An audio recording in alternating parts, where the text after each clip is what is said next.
This is a joint work with my advisor, Periklis, Papakonstantinou. I think here everyone knows the cryptography, and hopefully some of you know streaming algorithms. By putting these two words together, we mean in this setting the input where the key and the message is very large, that we can only scan it in one direction from the left to right in one path. And the internal working memory where we can read and write and we also have random access. This memory is very small, that we cannot even store the key in the internal memory. Then by scanning the input in one direction, we compute the real-time output. And can this output realize any cryptographic function here? For the motivation of our work, at a superficial level, I could have said the buzzword big data, which is very hot and appears everywhere. But to put things in a pragmatic context, we are not sure whether our work is practical. We are not sure whether the setting we consider is practical, and we don't know in what applications the key can be that long. So if anybody here with different background can help us with the practical settings and applications, we would be very grateful. But leave that aside, our work has theoretical content, new techniques, and provide a better understanding of cryptography. So for the theoretical motivation, suppose we have the big data stored in some public infrastructure where the user does not have efficient random access to this data. That's where the streaming computation model fits. And because there might be many users having access to the same piece of data, so cryptography should also be interesting here. To begin with, I will first recall some notations in cryptography, and then I will introduce the streaming model. For cryptographic primitives, one-way function is a kind of function that's easy to compute but hard to invert in average case. Think the example of product of large primes. And the pseudorandom generator takes a uniform random input and stretches it to a longer pseudorandom output. Here, pseudorandom means it cannot be distinguished from any uniform random string by any polynomial time test. And finally, we also record the notation of public key encryption systems where we have a key generation method which generates an encryption key and a decryption key, and we use these two keys to do encryption and decryption separately.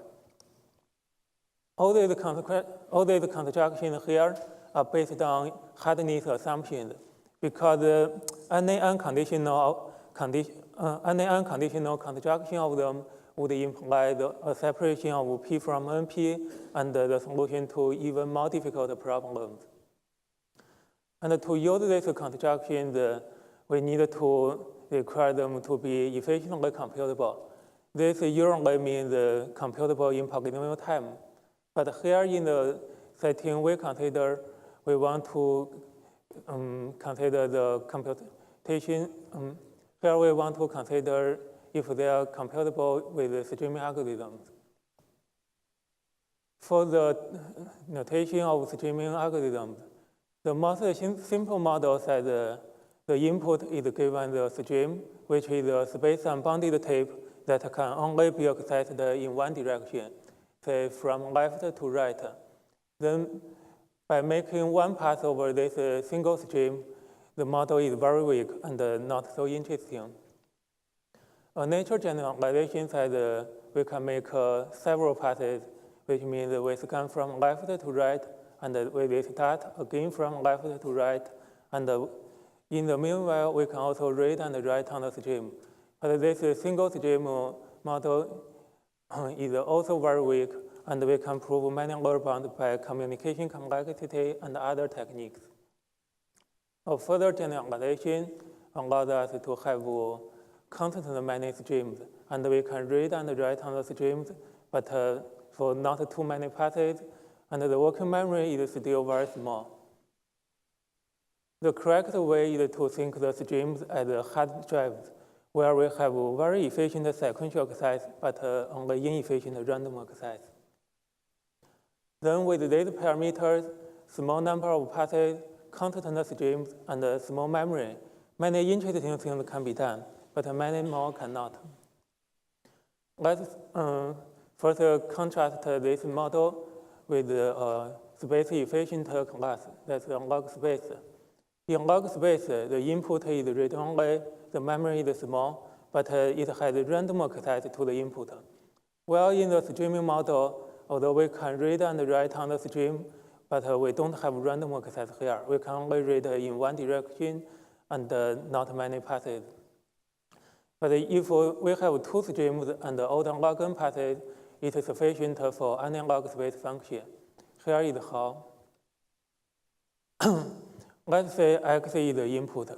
Then by scanning x from left to right, we can copy it to the second stream.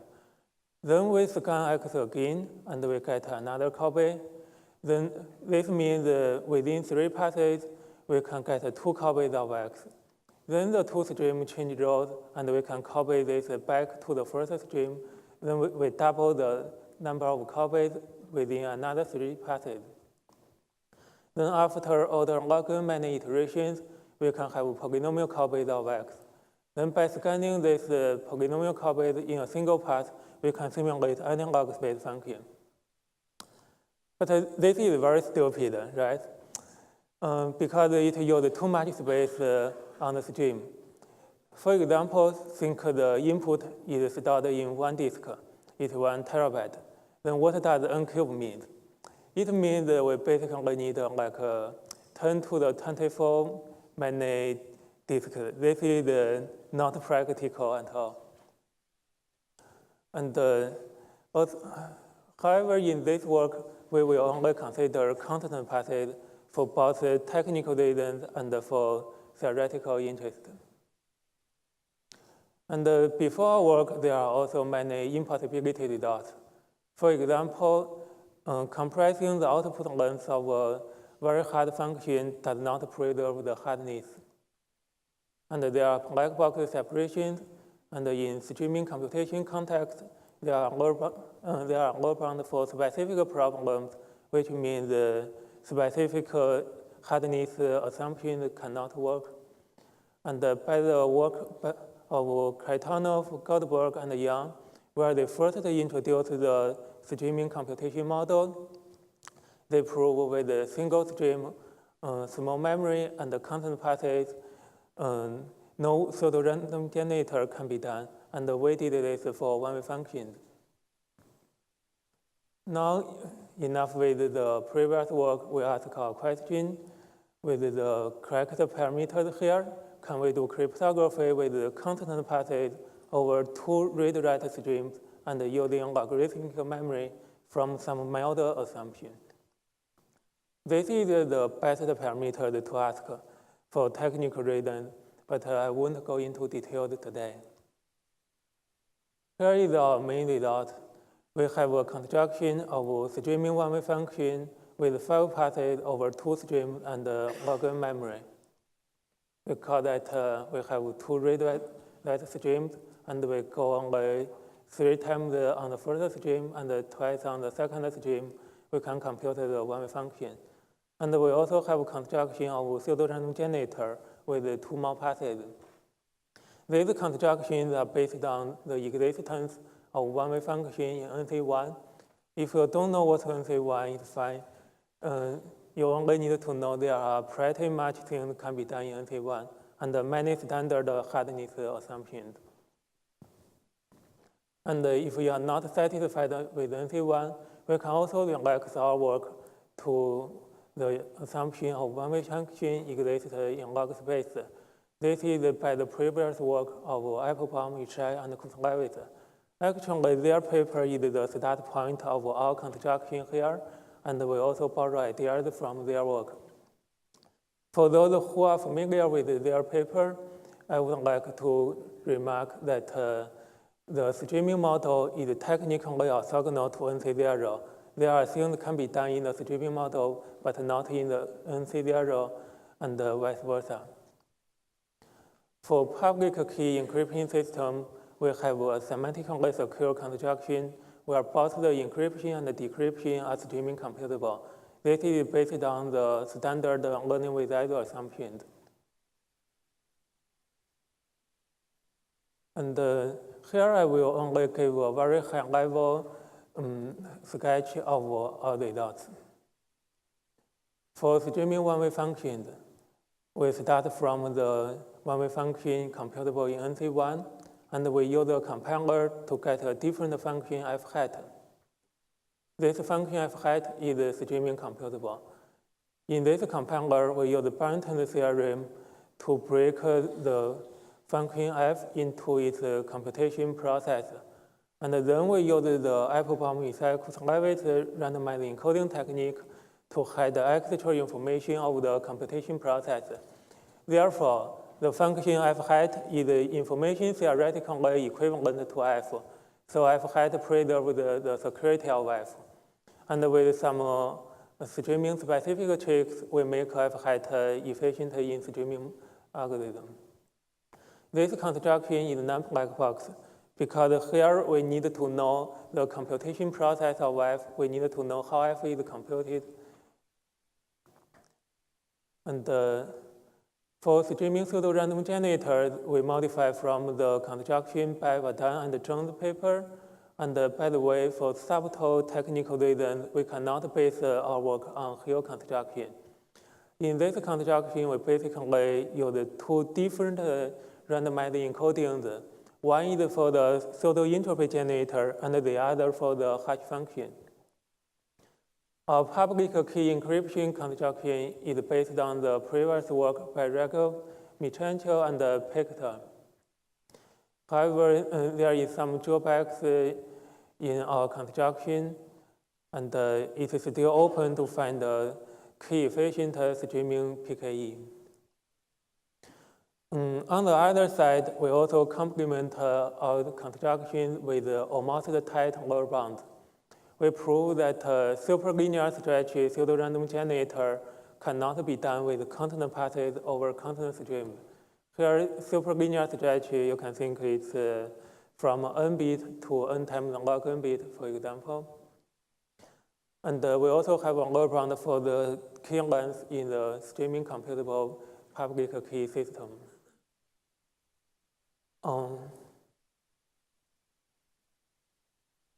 And for the lower bound result, I think the proof technique is even more interesting than the result itself.